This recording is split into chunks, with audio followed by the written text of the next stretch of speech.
It's so soothing and nice to be in Bangalore after coming out from Delhi's gas chamber. So, nobody can really wish to have electric vehicles in India than we, the Delhiites.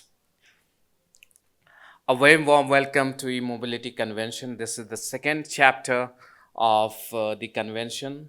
First one was done in August, and I'm really happy to see you with the warmer, response to this event. And thank you so much. I hope the day is going to be great for all of us, as we have great minds from the industry again back in this room to deliberate and understand how can we reach the target that we have in terms of cleaner and sustainable mobility.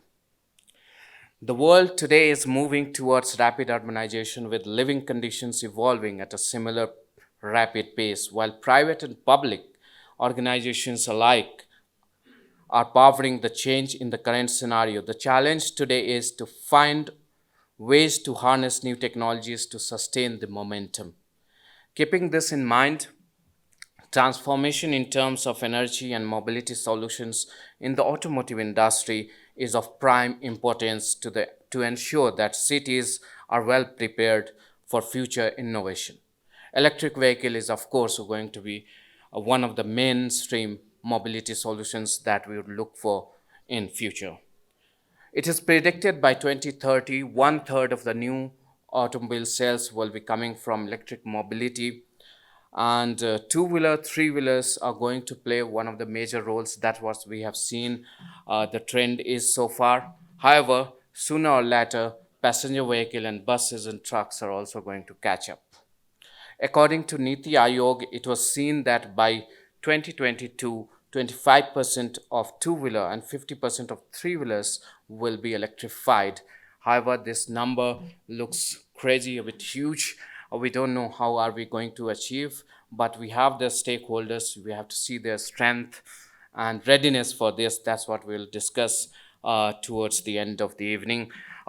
Total electric vehicles sales in India in FY18 was 56,000 units, up from 25,000 units in FY17. Of this electric vehicle, it was dominated by two-wheelers, which contributed about 54,800 units. But ironically, after FAME 2 came into being, this number crashed by 94% in the first half of this financial year. So how are we going to deal with this? That also a situation. We have to be probably more efficient. We have to increase the mileage, probably the range that we call in electric vehicle terms, and the strength of the vehicle. That's how the impact has come out. However, what could propel the EV growth? There are two, three reasons. One is the high import bill that we pay, almost $100 billion, which is equal to the entire automobile industry size that we have in India.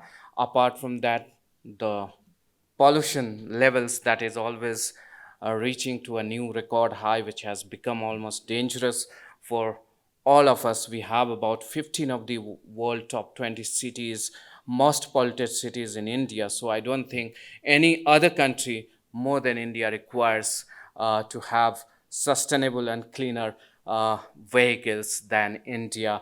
Apart from that, if we talk about the challenges for EV, we have equally a big challenge. If we have reason to have electric vehicles in India, we also have bigger challenges to mount on. One of the biggest would be availability of the raw materials. That are we not going to shift the import wheel from one area to another, because we do not have manganese.